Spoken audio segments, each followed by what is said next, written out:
पूर्णमदः पूर्णमिदं भक्ति संवाद। दर्शक नमस्कार। धर्म संस्कृति र संस्कारको संवाहक नेपालको पहिलो धार्मिक तथा आध्यात्मिक टेलिभिजन भक्ति दर्शन टेलिभिजनको यो विशेष प्रस्तुति भक्ति संवादमा यहाँलाई हार्दिक स्वागत गर्दछु। म हेमा शर्मा। दर्शकबिन यस प्रस्तुति अन्तर्गत हेरेर हामीले विभिन्न धार्मिक आध्यात्मिक विषयवस्तुका साथसाथै जीवनसँग प्रत्यक्ष सम्बन्ध राख्ने अन्य विभिन्न आयामहरूसँग पनि केन्द्रित रहेर कुराकानी चर्चा परिचर्चा गर्दै आइरहेका छौँ। दर्शकबिन नेपाल बहुजाति बहुभाषी धर्म सम्प्रदायले चाहिँ एकदमै ओतप्रोत भएको देश नेपाल हो। हामी चाहिँ अनेकतामा एकता नै हामी नेपालीहरूको विशेषता रहेको छ र हामी सबै परापूर्व कालदेखि नै हामी सम्पूर्ण जाति भाषाभाषी धर्म सम्प्रदायका व्यक्तिहरू हामी मिलेरै बसिरहेका छौँ। हामीले एक अर्काको संस्कार संस्कृतिलाई सम्मान गर्दै कतिपय हाम्रा चाडपर्वहरू साझा पनि रहेका छन् र जसमा हामी सबैको अगाध आस्था अनि विश्वास रहिआएको छ र यसरी हामी नेपालीहरू चाहिँ संस्कार संस्कृतिले सम्पदाले पनि हामी धनी छौँ र आज हामी विशेष गरी यही संस्कार संस्कृति लगायतका अन्य विविध आयामलाई पनि हामी केन्द्रित रहेर कुराकानी गर्न गइरहेका छौँ र आजको कुराकानीको लागि हामीसँग हुनुहुन्छ रूपसिंह थापा मगर र उहाँ चाहिँ योगी नरनाथ बृहत आध्यात्मिक परिषदको उपाध्यक्ष हुनुहुन्छ र साथसाथै राष्ट्रिय शक्ति नेपालको केन्द्रीय अभियन्ता र जनजाति विभाग प्रमुख पनि हुनुहुन्छ र त्यस्तै गरेर उहाँ चाहिँ पहिला बुटवल उपमहानगरपालिकाको पूर्व मेयर पनि हुनुहुन्थ्यो र गुल्मी जिल्लाको पूर्व सभापति पनि हुनुहुन्थ्यो। हामी आज विशेष गरी हाम्रो धर्म संस्कृति संस्कारसँग केन्द्रित रहेर र उहाँ आबद्ध रहनुभएका केही धार्मिक सङ्घ संस्थाहरूसँगमा पनि केन्द्रित रहेर कुराकानी चर्चा परिचर्चा गर्न गइरहेका छौँ र हामी सर्वप्रथम उहाँलाई स्वागत गर्न चाहन्छौँ। नमस्कार, यहाँलाई हार्दिक स्वागत छ। जस्तै यहाँ योगी नरनाथ बृहत आध्यात्मिक परिषदको उपाध्यक्ष हुनुहुन्छ होइन, यो संस्थामा कहिलेदेखि आबद्ध हुनुभयो? यहाँ म यो संस्थामा अप्रत्याशित रूपमा आएको लगभग 3 वर्ष भयो।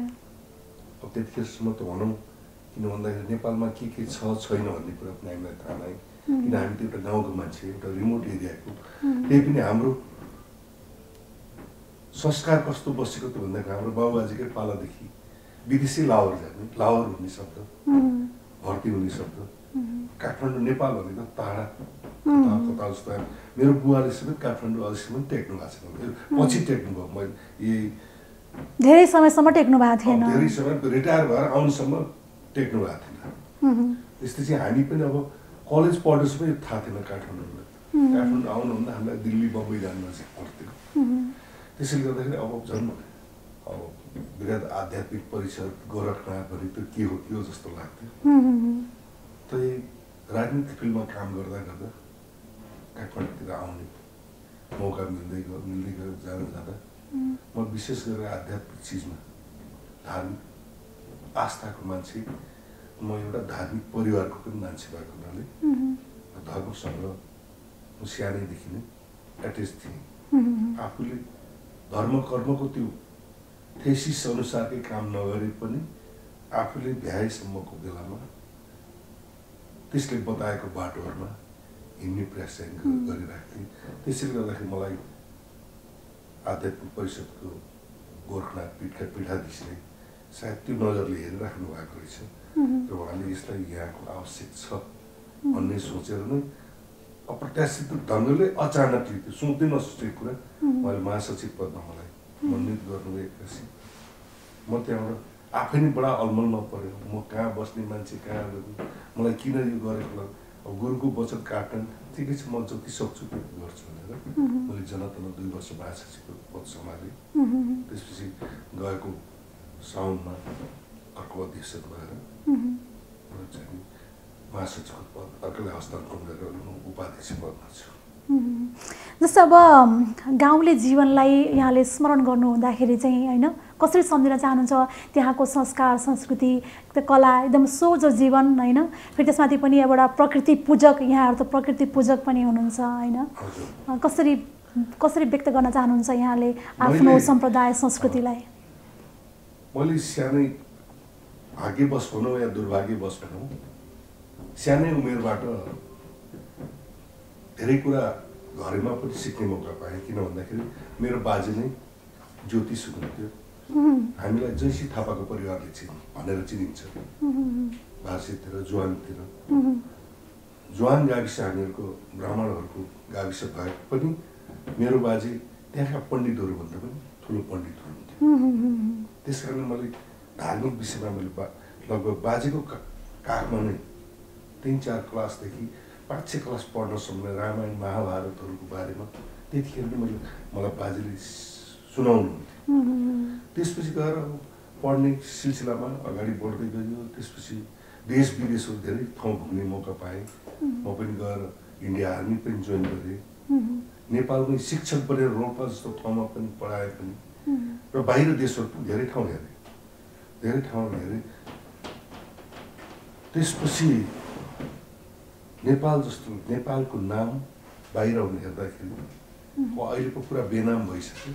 न त त्यतिखेर त कस्तो नाम थियो न बडा सम्झिँदाखेरि वीर गोर्खाली। हजुर, वीर गोर्खाली नेपालीहरू। कसै उपनामले पहाडीहरू पनि भन्ने गर्थे अहिले हेएको दृष्टिले।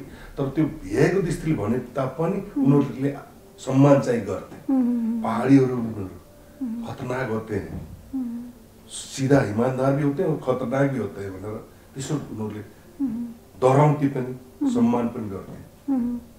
तर आज हेर्नुहोस् हामीले हेर्दा यो 40-50 वर्षको दरमियानमा सारा नाम कहाँ पुगे। त्यसो भए यहाँले जुन थापा मगर भन्नुभयो, थापा मगर चाहिँ एउटा नेपालको प्रख्यात शक्तिपीठ मनोकामनाको पुजारीहरू पनि थापा मगर हुनुहुन्छ क्या। त्यस्तो एउटा सम्मानित शक्तिपीठ जसको चाहिँ पुरै यो विश्वकै वैदिक सनातन धर्मावलम्बीहरूको अगाध आस्था रहेको छ। मनोकामना भन्ने बित्तिकै जसलाई पनि जाउँ भन्ने एउटा भित्रबाट नै उर्लिन्छ कि त्यो एउटा भाव भनौँ, माताप्रतिको समर्पण भनौँ, दर्शनको अभिलाषा जाग्दछ। त्यहाँ पनि एउटा मगर पुजारी हुनुहुन्छ होइन।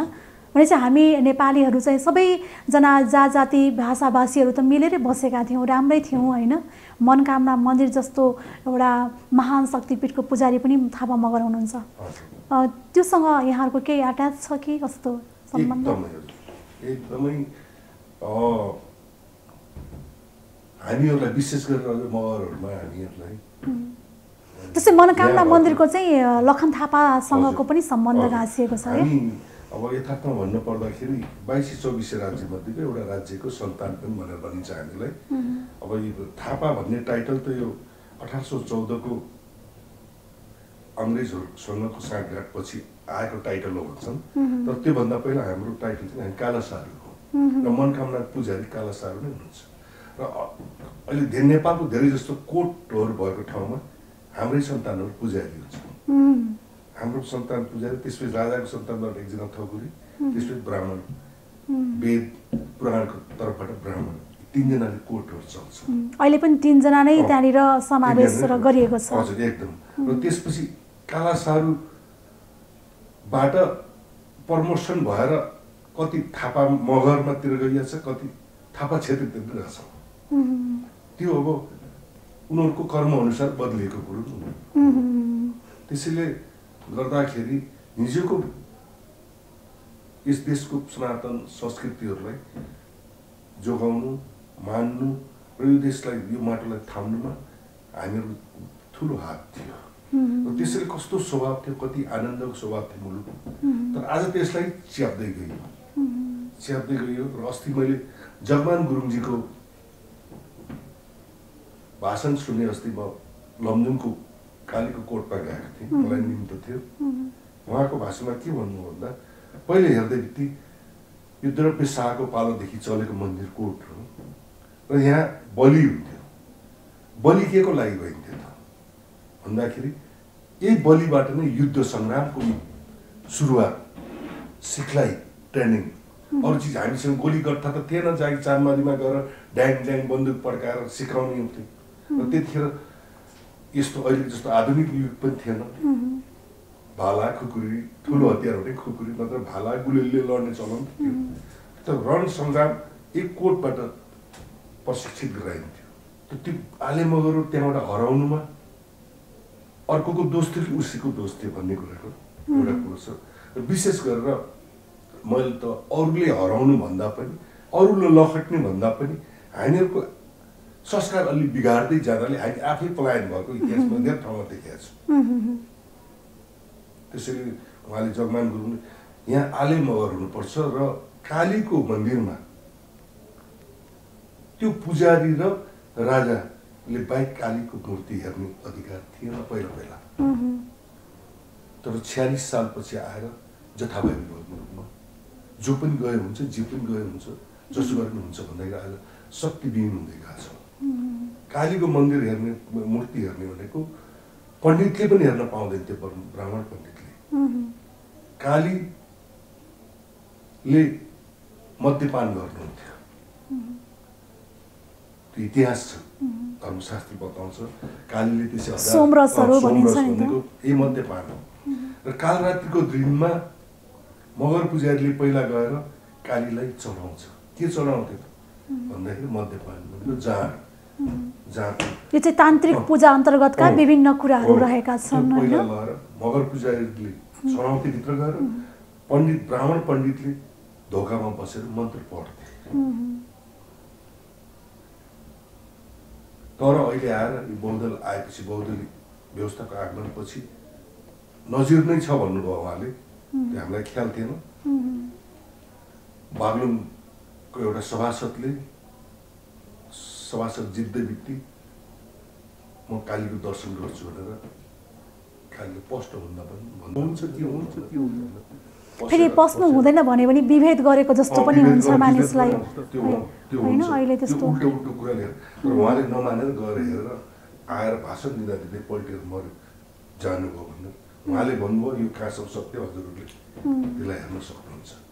त्यसैले गर्दाखेरि त्यसलाई उल्टो उल्टो अर्थमा लिइयो के, त्यसैले गलत तरिकाले बुझियो, गलत तरिकाले व्याख्या गरियो त्यसलाई चाहिँ, जुन चाहिँ एउटा आवश्यक नै थियो, त्यो गर्नुपर्ने एउटा नियम नै थियो होइन।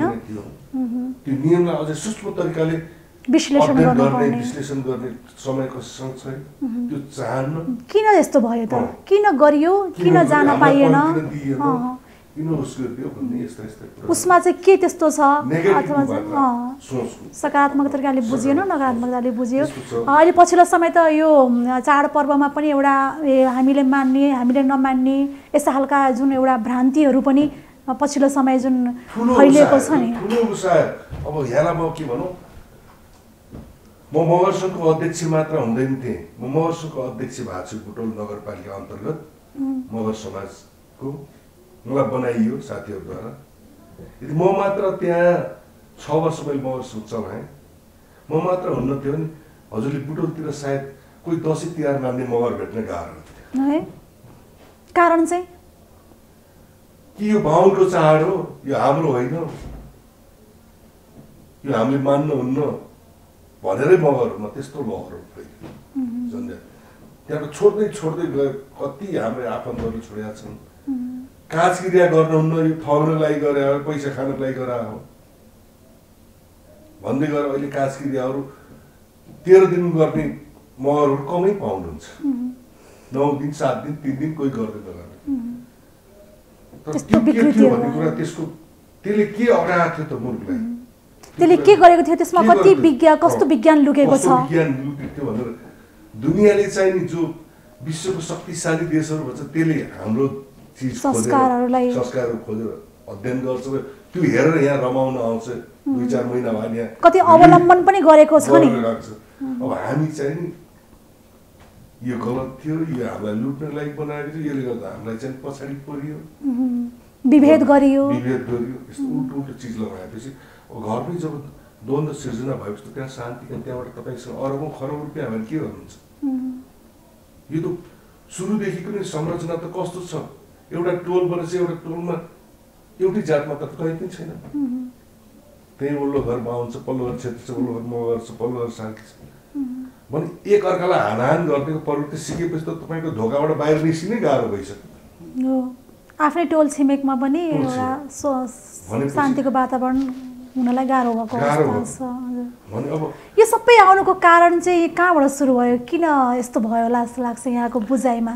मुख्य कुरा त अब गभर्मेन्टमा पुग्ने सरकारमा पुग्ने प्रतिनिधिहरूकै मुख्य जिम्मेवारी हुन्छ र सरकारमा पुग्ने प्रतिनिधिहरू नै जति यता आयो 2007 सालदेखि जति यता यता बढ्दै आयो जति स्रोत साधन जति साधनहरू बन्दै गए संसारमा पहिला त पैदल हिँड्न पर्ने है कहाँ पुग्नु त्यति चाहिँ ग्लोबलाइज संसारमा एक अर्कासँग भेट्नु त गाह्रो थियो तर जब अब गाडी प्रविधिहरूको विकास हुँदै गयो त्यसले गर्दाखेरि जो चाहिँ सक्षम मुलुकहरू थिए उनीहरू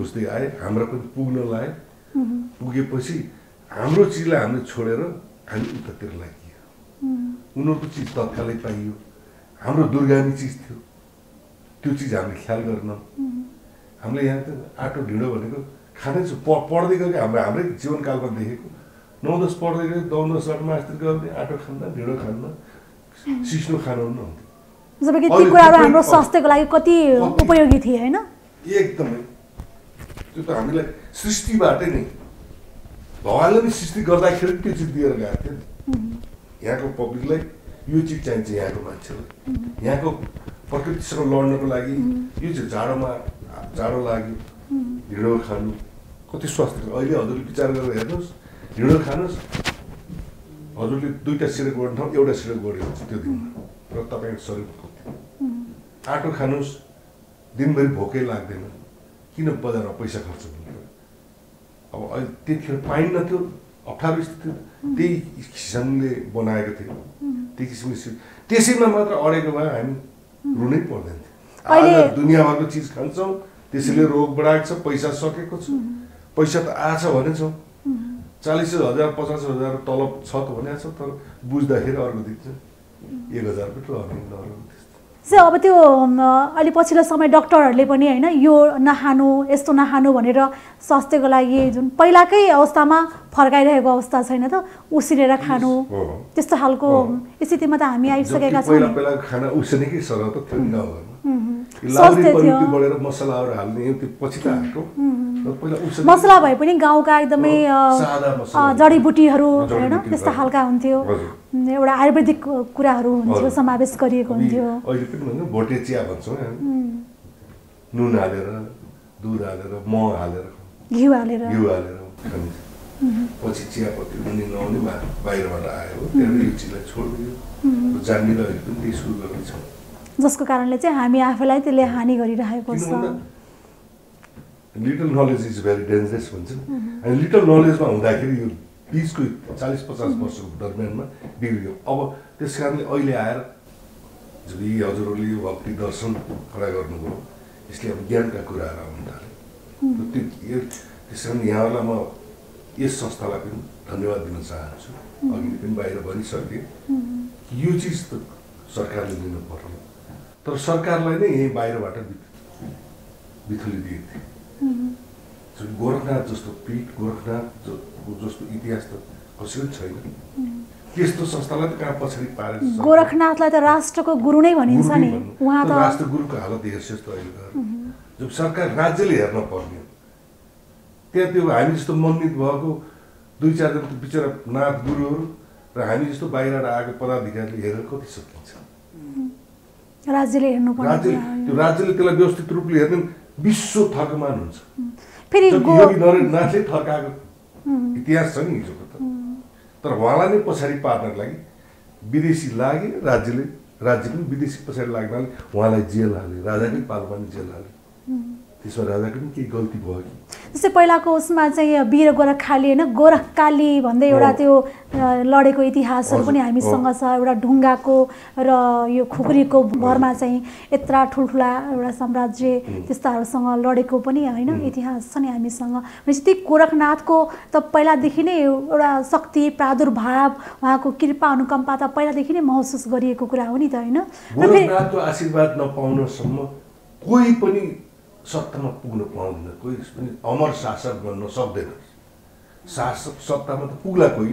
सल्जाम गरे तर जसलाई उहाँले आशीर्वाद दिनुहुन्छ त्यो अझ अमर हुन्छ तर बाँकी त्यो सत्ता पुग्दिन्छ आउने जान त भइरहेको छ जस्तो। फेरि उहाँ चाहिँ प्रकट हुने, फेरि यो नेतृत्व वर्गहरूलाई उहाँले फेरि शिक्षा दीक्षा दिने अनि फेरि अलप हुने भनेर एउटा हामीले इतिहासमा पनि पढ्छौँ नि भने चाहिँ गोरखनाथको त्यत्रो ठुलो महत्त्व रहेको छ होइन। फेरि गोरखनाथको गुठी पनि धेरै छ, एकदमै धेरै धनी गुठी पनि भनिन्छ, तर अहिले गोरखनाथको मन्दिरहरू एकदमै अस्तव्यस्त अवस्थामा रहेका छन्। अहिले राजनीतिक कार्यकर्ताहरूले खेल खाने भाँडो भएको छ, जसलाई हेर्नु पर्ने हो गोरखनाथको उसलाई राम्रोसँग व्यवस्थित गर्नु पर्यो, राम्रोसँग उसको ज्ञानलाई अझै पनि संसारभरि फैलाउनु पर्ने। फैलाएपछि संसारले नेपाल भन्ने बल्ल मान्थ्यो, नेपाल भन्ने। अब त्यसलाई चाहिँ कोही थाहा छ, त्यसलाई कहिले आगो लगाउने काम, कहिले चाहिँ च्यातचुत पार्ने काम। अब अहिले आएर कति त्यहीबाट चोरेर व्यापारको रूपमा छैन, बाहिर आफ्नो पैसा कमाउने काम मात्रै। त्यसले गर्दाखेरि जब आफ्नै घरको त्यति ठुलो बाबुआमालाई, त्यति ठुलो संस्कृतिलाई हामीले आउने छ पिँढीले नमानेपछि त अरूले हामीलाई किन मान्छ? अरूले हाम्रो बाबुबाजेलाई चिनेको थियो, अब हामीले आएर गाली गर्छौँ भने त कुल त हामीलाई कुन नजरले हेर्छ त? त्यही भएर अहिले हाम्रो देश पङ्गु भइरहेको कारण त्यही त छ। जब कि अब हेर्नुहोस्, रामदेवजी आउनुभयो अस्ति, रामदेवजी आउने बित्तिकै प्रधानमन्त्रीले स्वागत गरेर यहाँ कता कता जडीबुटीलाई कति जग्गा दिएको। रामदेवजी बाँचेको त हाम्रो योगी नरनाथजीको शिक्षा। रामदेवजीले योग सिकेको योगी नरनाथजीबाट। रामदेवजीलाई बनारसमा योगी नरनाथले भेटेपछि उहाँ त त्यतिखेर के अरे उसमा कोमामा जस्तोमा हुनुहुन्थ्यो अरे, हरै नचल्ने।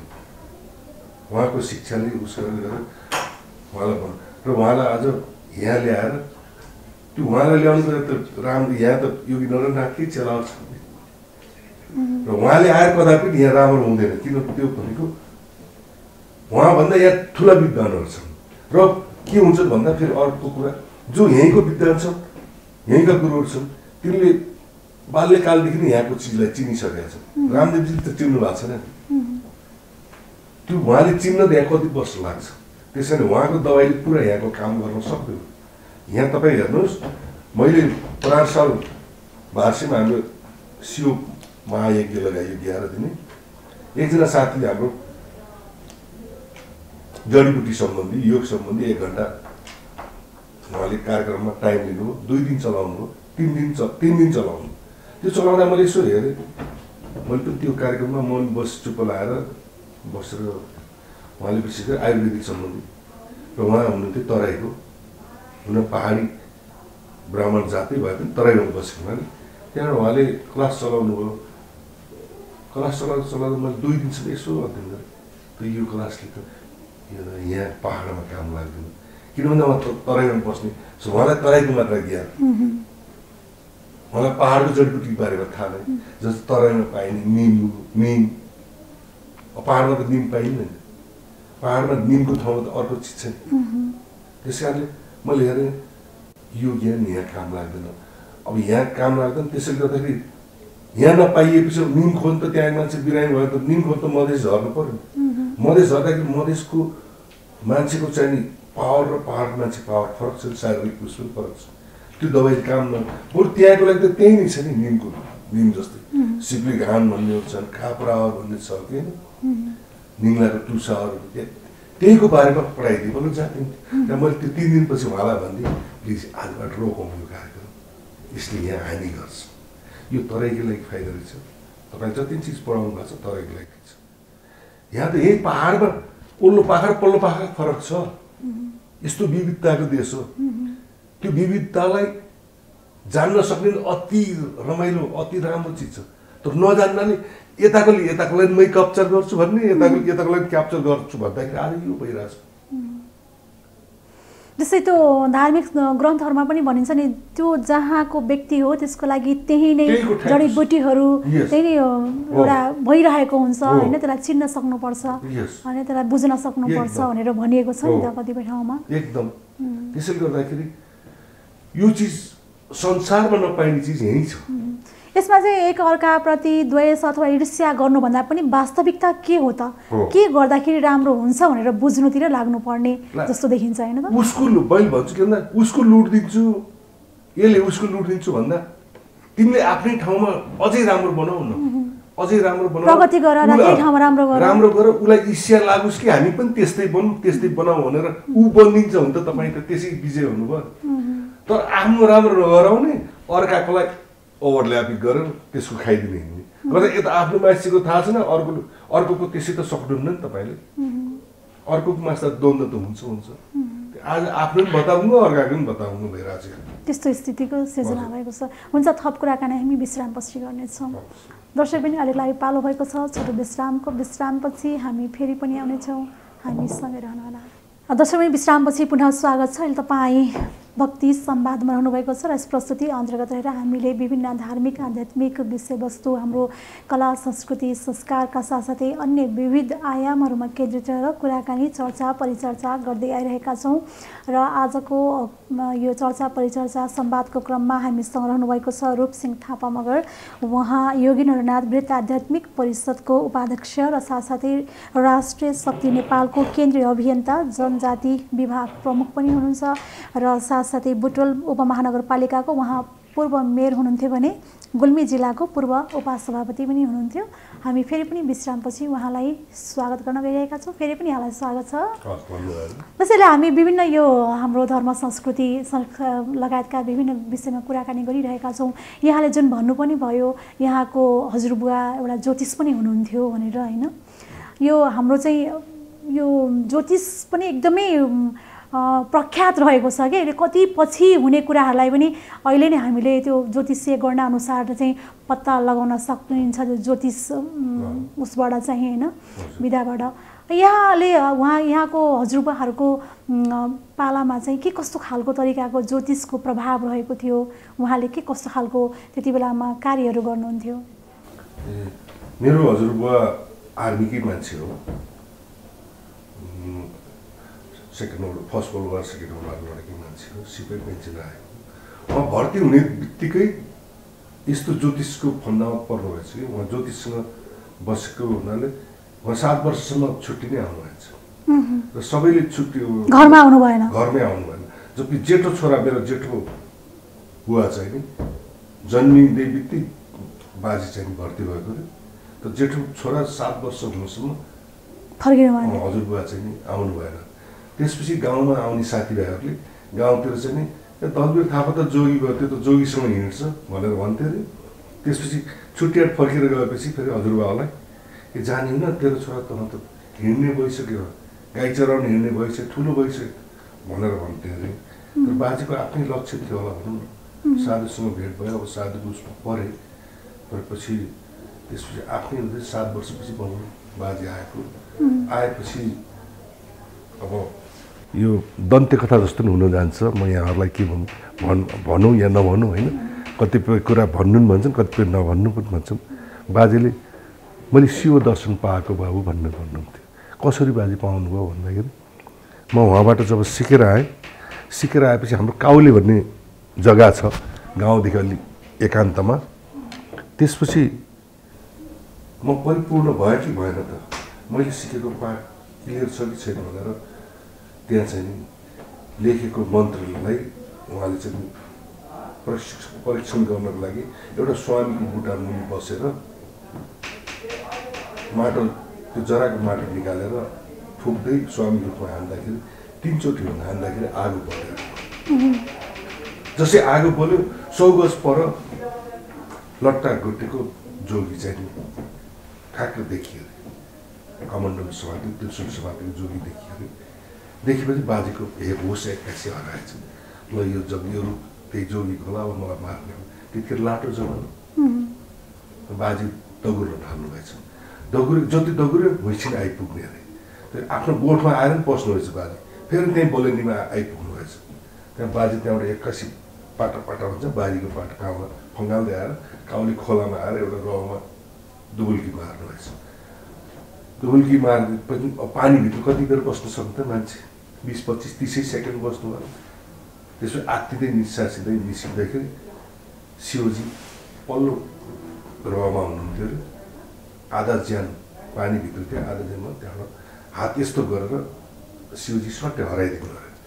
बाजे थुत्तुका पानीले भिजेको जाडोबाट पानीबाट बाहिर निस्क्यो। अझै डरले यताउति कता छ भन्दै यताउति हेर्दै हुनुभएछ। त्यसपछि नदेखेपछि बल्ल अब पानीले पनि जाडोले अलिअलि हट्दै यसो बल्ल ध्यान चाहिँ दिमाग चाहिँ बल्ल ठाउँमा आएछ ठाउँमा आउँदाखेरि बल्ल सकिस् भन्ने आफैलाई सोध्नु त सकिस् तेरो यहीँसम्म लेखेको थियो तेरो दिन तल आज के पाउँथिस् के दिन छैन अब ठुलो भुल गरिस् पश्चाताप भयो के गर्यो अब रोग कराएर त पनि हराइछ परीक्षण त्यस कारणले परीक्षार्थीहरूले त्यस कारणले उहाँले बाजेले भन्नुहुन्थ्यो लेखेको चिज पाइन्छ कतिपय चिज मान्छेले बल गरेर पनि हुँदैन त्यो चाहिँ पुनर्जन्ममै तयार भएर आएको छ कहाँसम्म पाउने उहाँले परीक्षा त्यो लेखेको चिजलाई केही चिज करेक्सन गर्न पनि सकिन्छ कृपाले के पाउनु पनि सकिन्छ तर त्यसमा चाहिँ हामी एउटा सचेत हुनु पर्यो तर त्यो सचेतना दिनरातै मेरो धेरै चिज त मैले पार गर्दै आइरहेको रहेछु मलाई उहाँले अझ अगाडि बढाउने त रहेछ तर म हारेँ त्यसरी मेरो लेखमै आएर मेरो लेखेकोमा म चाहिँ अडि त्यसैले गर्दाखेरि मैले अब यहाँ चाहिँ पाउन सक्दिनँ बाबु नत्र मलाई म कत्रो विद्वान हुन्थेँ के हुन्थेँ गल्ती भयो त्यसैले भन्छन् भाग्यमा छ भने चाल्नमा दुध अडिन्न कर्म गर्नै पर्दछ कर्ममा उहाँले ट्रायल गर्नुहुन्छ ट्रायलमा मिसमा त्यो त्यसैले गर्दाखेरि भन्नुहुन्थ्यो तर पनि त्यति भने तापनि त्यति नपाए तापनि तर बाजेलाई गाउँमा दुनियाँमा उहाँले गर्व चिना बनाउनुहुन्थ्यो भने सब यहाँले बुझ्नुहोस् आज गर्वभित्र के छ भने डक्टरले एमडी गरेका डाक्टर साहबहरूले कति यन्त्रहरू लगाएर हेरेर मात्र के को भोड्न छ भने पत्ता लगाउनु बाजेले यस्तो छोरा जन्मिन्छ यस्तो छोरी जन्मिन्छ त्यो बेला चिना बनाउनु नभए यहीँ पनि कति हुनुहुन्छ हाम्रो भाष्य गाउँका 28 सालभन्दा पहिला ब्राह्मणहरूले भन्दा हाम्रो जयसी थापाले बनाएको चिनाहरू छ्याप छ अहिले पनि बुझ्न सक्नुहुन्छ र बिहान उठेर 8 साढे 8 बजे पूजाआजा गरेर आफ्नो कोठीको पूजाआजा गरेर चियापानी खाएपछि चिना हेर्न बस्ने हो यो उहाँ लाइनका लाइन मान्छे हुन्थे साँझ बास बस्ने मान्छे हुन्थे हेर्नेको उहाँले आफ्नो व्यक्तिगत कामहरू गर्नै पाउनु भएन जस्तो लाग्छ जिन्दगीमा खालि चिना हेर्ने को र गौर दशा हेर्ने बिहा दर्शन सबै त्यस्तै गाउँको सबै त्यो हेर्ने काम चाहिँ उहाँले नै पाउनु भन्थ्यो पुरा वरपर गाउँहरूबाट वरपर 28 सालबाट भन्दा पहिला धेरै चिनाहरू उहाँकै हातबाट बनेको चिनाहरू कस्तो लाग्छ त यहाँलाई हाम्रो यो वैदिक धर्म संस्कृति संस्कार विज्ञानसम्म छ हैन विज्ञानसम्म त विज्ञानले नै त्यहाँबाट सिकेको छ त हामीसँग त्यति अमूल्य चिज छ यहाँ म दुःखसँग भन्छु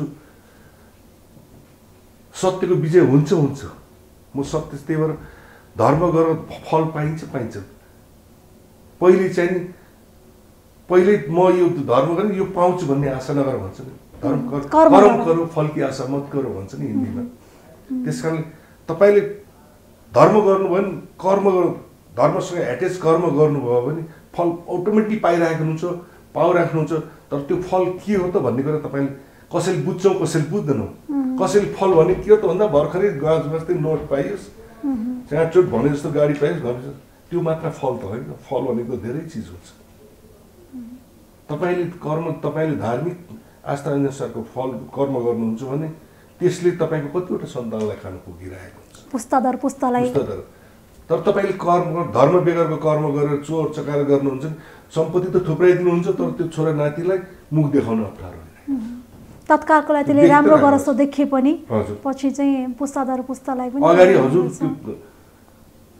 त्यसको भौतिक सुविधाको दरले हजुर ज्यू भनेर नमस्ते त्यो पचकन्न पछाडि चोरको सन्तान चोरको छोरा भगवान मन्त्री चोर त्यो हो कि होइन त्यो सर्लक्कै छ नि त्यसैले गर्दाखेरि धर्म जरुरी छ मैले कतिपय ठाउँमा भनेछु मैले के अरे एकचोटि बसमा इटरीबाट सफर गर्दै आउँदाखेरि हास्य व्यङ्ग्य मनोज गजरेलसँग एउटै सिटमा बस्न पुग्यो त्यहाँ मैले सोचेँ उहाँ कुनै कार्यक्रममा गएर आउनु भएको हास्य कलाकार होइन त्यो कलाकारकै बेला थियो त्यतिखेर यही मेला लाग्ने बेला मङ्सिर पुसमा आएको एउटै सिटमा अब उहाँले हामीलाई चिन्ने कुरो त भएन हामी त कलाकार भएको नाताले चिन्नु एउटै सिट मैले भने त्यसपछि कुरा गर्दै आएँ हजुरले हास्य व्यङ्ग्य बाहेक अरू के काम गर्नुहुन्छ अरू कुन फिल्ड भयो म मानव अधिकारको फिल्डमा काम गर्छु मैले त्यो सिकेला भने आज मानव अधिकार किताबमा पढाइन्छ आइएनजिओ एनजिओबाट ठुल्ठुलो पैसा लगानी गरेर होटलमा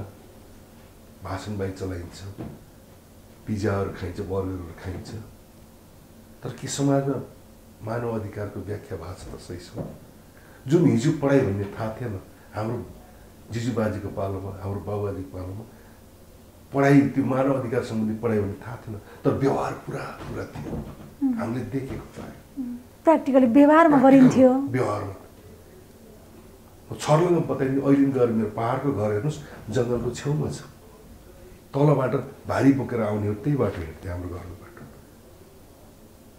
जङ्गल छ 1-1.5 किलोमिटरको तल मान्छे खास्यो भने हाम्रो बाजे बजे आमाहरूले ए तल भारी बोकेर आएको मान्छे थाक्यो मुही छ भने मुही लैदियो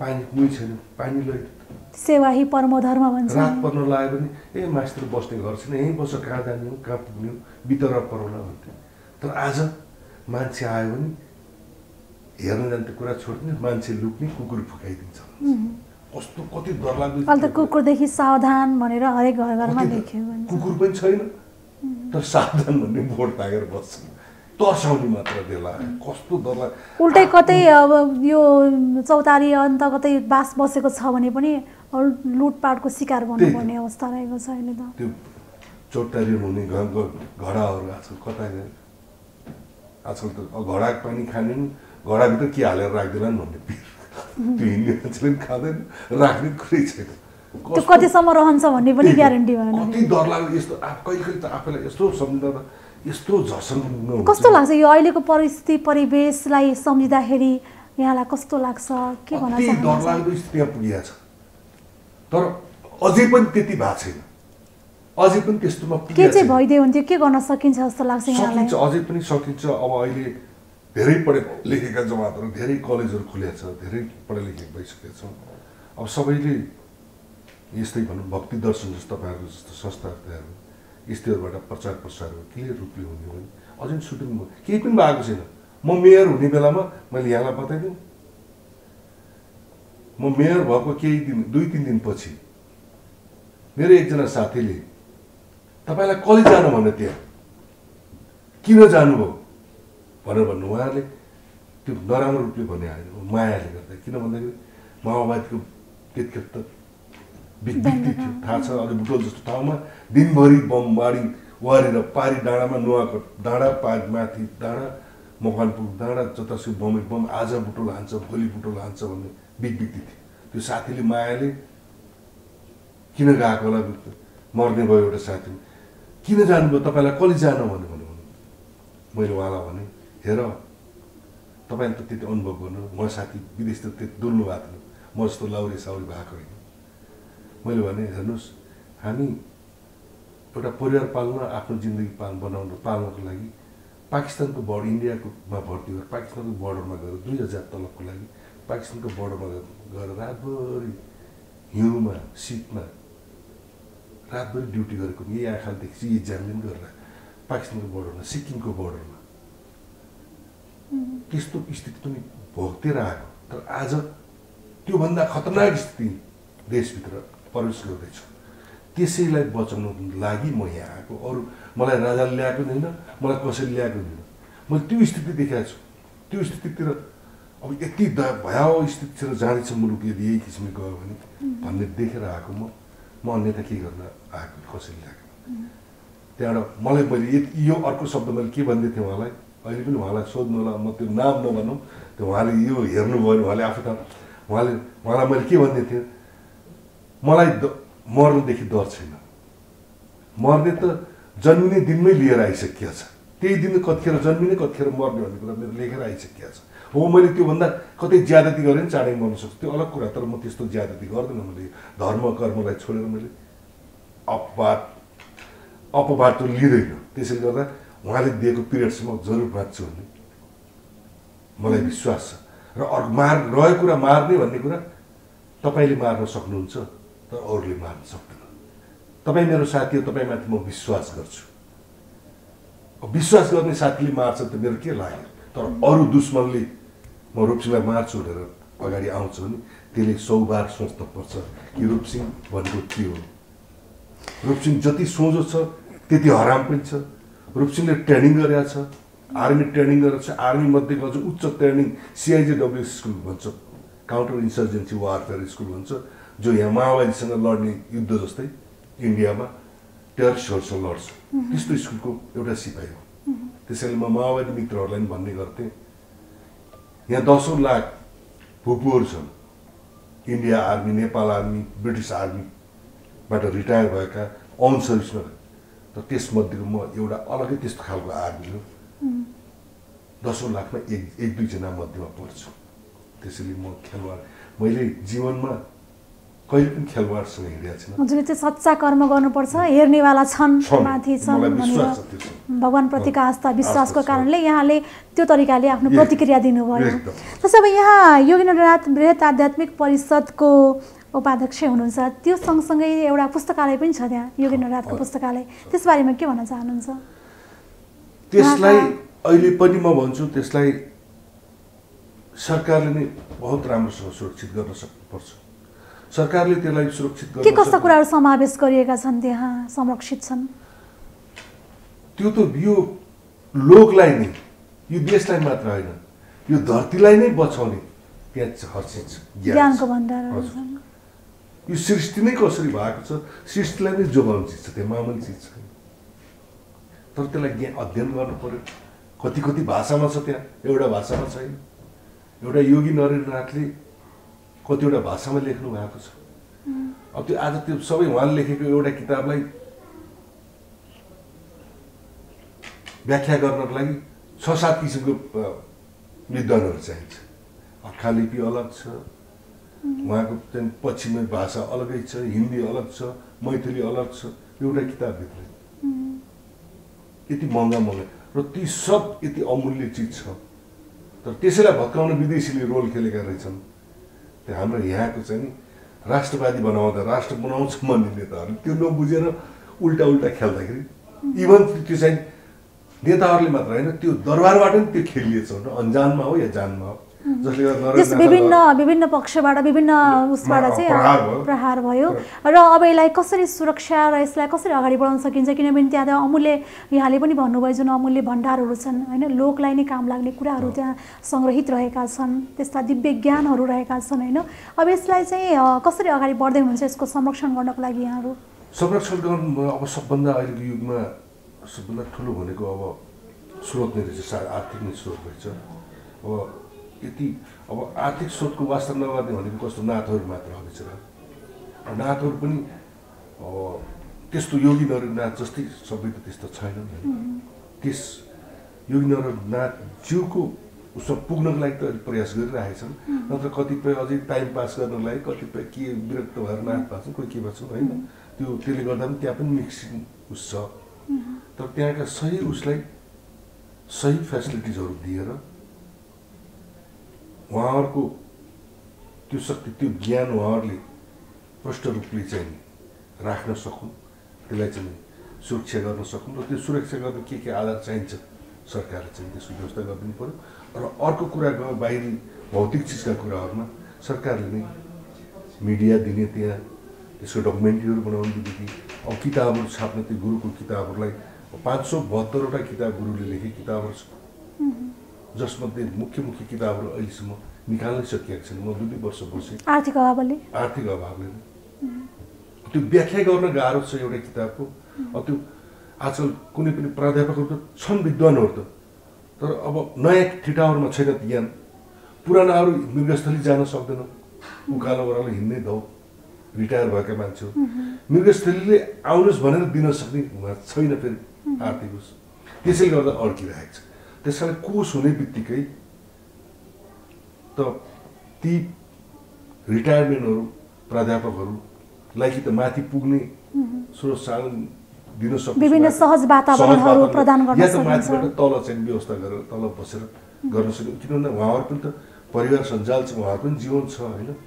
त्यतिले गर्दाखेरि अड्किरहेको छ। अनि गर्नुपर्ने के देख्नु भएको छ त्यहाँ चाहिँ? यहाँ किताबहरू छपाउनु पर्ने अथवा चाहिँ कस्तो? थुप्रै चिज छ त्यहाँ गर्नुपर्ने। त अब त्यो पहिले त उहाँको 2वटा किताब, मुख्य किताब त शिखरणी यात्रा र हिमवत खण्ड, यति अमूल्य किताब छ त्यसलाई पहिला नेपालीमा उल्टा गरेर नेपालीबाट उल्टा गरेर इङ्ग्लिसमा पनि उल्टा गरेर संसारमा चल्छ विदेशीले मागेको मागेको छ तर अब दिने हो धर्मनाश हुन्छ भनेर त्यहाँ भएको हामी सबै डराइन्छ हामीलाई आयो इन्डियन एमबिसीबाट जर्मन एमबिसीबाट गुरुसँग आएको आइ गर्छ तर दिँदै बित्तिकै शराबमा परिन्छ नदिँदाखेरि त्यत्तिकै कुचेर बसिरहेको छ यस्तो अभाव यसलाई चाहिँ गभर्मेन्टले हेर्नु पर्यो तर गभर्मेन्टमा जाने नै अहिले वर्तमान गभर्मेन्ट कस्तो छ धर्मनिरपेक्ष उहाँहरू त जसरी हुन्छ पैसा कमाउनु पायो उहाँ त एउटा किताबको 2-4 करोड आयो नि आफ्नो एउटा मात्रै भएको मुलुक होइन त्यसलाई पनि उहाँहरूले त्यसैले गर्दा त्यसलाई व्यवस्थित गराइदिनुपर्छ पोहोरसाल हाम्रो कार्यकालमा अलिअलि हल्का किसिमले त्यहाँ बस्ने नाथहरूलाई भनौँ आउने जाने पुस्तकालयमा गएर एउटा आर्मीसँग गरेर हामीले त्यहाँ चाहिँ अपाङ्ग मैत्री उस खालको चाहिँ टोयलेटहरू बाथरुमहरू बनाइदिनु भएको छ त्यसपछि त्यहाँ पानी खाने पानीकै व्यवस्था राम्रो छ त्यहाँ गौपालनको गौ रक्षा गर्ने ठाउँ पनि राम्रोसँग व्यवस्थित होम गर्नेहरू अहिले पब्लिकको सहयोगले भनौँ कतिपय आउँछन् चन्दा दिन्छन् त्यो गुरुले त्यसै कतिलाई बाटो गराउनुहुन्छ गरेर अलिअलि बन्दैछ त त्यहाँ गभर्मेन्टले 5-10 करोड हालिदिनु त्यहाँ कोही सानो कुरो छैन त्यहाँ व्यवस्थित गरिदिनु त त्यो त स्वर्ग हुन्छ नि तर त्यसैलाई गएको सरकारका केही मान्छेहरूले पहिला गोरखनाथ हटाएर त्यहाँ चाहिँ रिसोर्ट खोल्ने भन्ने पनि अवधारणा आएको थियो सरकारमा भनेपछि हेर्नुहोस् त कस्तो एकदम विडम्बना छ कति विडम्बना कुरो छ त्यसैले गर्दा यो चिजलाई अब गभर्मेन्टकै पक्षबाट एउटा व्यक्तिहरूले सोचेर त साध्य हुँदैन समग्रमा अन्तमा के भन्न चाहनुहुन्छ देशको परिस्थिति परिवेश हाम्रो यो धर्म संस्कृति प्रतिको जुन ह्रासहरू दिन प्रतिदिन जुन प्रहारहरू भइरहेका छन् यसमा समग्रमा छोटकरीमा के भन्न चाहनुहुन्छ आफ्नो तर्फबाट के धारणा व्यक्त गर्न चाहनुहुन्छ सबै मेरो देशवासी सबैमा विनम्र अनुरोध छ शक्ति बेगर संसारको सृष्टि भएको छैन शक्तिले नै भएको छ र शक्ति भनेको यो अणुबम छ्याप्पा जस्तै यिनीहरू शक्ति हो शक्ति भनेको नै आध्यात्म अदृश्य शक्ति र यो शक्तिसँग कोही पनि टाढा नहुनुहोस् ख्याल नगर्नुहोस् ख्याल गर्दाखेरि नासिएकाहरू धेरै देखेका छौँ हामीले सुन्नुहोस् हिजोको कथाहरू सुन्नुहोस् न तपाईँकै जीवनकालमा 30-40 वर्षको जीवनकाल हेर्नुहुन्छ भने शक्तिको बरखिलाफ काम गरेको मान्छे कति मान्छेहरू गर्छ हामीले देख्यो त्यहाँभन्दा के भन्नु मान्छेकै नामहरू नटिकाउनु सुनाउ कति मान्छेहरू गए कसरी जाँदैछन् भनेको र आज देशमाथि त ठुलो क्षेत्रजस्तै प्रहार भइरहेको छ नि यहाँ बम गोला पो आएको छैन तर भित्रभित्र त तहस नहस बनाउने कोसिस त भइरहेको छ नि तर बनाउन सकिरहेको छैन र मलाई विश्वास छ सक्दैनन् कत्रो लडाइँहरू देखिराख्नुहुन्छ के पास गराउनु के हुनु एमसिसी कुरोहरू आइरहेको छ कसरी खान खोजिरहेको छ यहाँका खाने सक्दैन किन भन्दा त्यसलाई रोक्ने छन् दुनियाँ छ यहाँ तपाईँ हामी बिग्री भए पनि रोक्ने अरू पनि छ किन भन्दा यो भ्याइयो भने उनीहरू पनि भ्याइन्छ भने टाढाको मान्छेलाई त त्यसो डर छ पल्लो छिमेकी मुलुकहरूलाई तर हामी यही घरकोलाई डर नहुँदाखेरि बडा दुःखदायी कुरो छ त्यसैले हामी के सन्देश दिन चाहनुहुन्छ त्यही भएर सबैलाई राष्ट्रप्रति तपाईँको भूमि हो तपाईँ हाम्रो भूमि हो भन्ने गरिन्छ पोले पनि घामी जाति पिटी पनि आमा जाति आमा त मेरो मात्र आयो मलाई जन्म दिनलाई मात्र मैले आमा भनौँ तर यो माटो भनेको त हाम्रो कति पुस्तादेखि कतिवटा माता जन्मिए यस मुलुकमा त्यस कारणले त्यो मेरो आमा भन्दा पनि यो माटो मेरो अझै ठुलो कुरा हो त्यस कारणले यो माटोप्रति वफादार भएर काम गर अन्जानमा भएको भुलहरूलाई माफ देलान् न त जानी गल्ती गरेछ भने त माफ पाउनु बहुतै गाह्रो पर्छ त्यस कारण तपाईँले एक दिन अन्जानमा सानो गल्ती भएको छ भने पनि त्यसको प्रायश्चित गर्न तपाईँले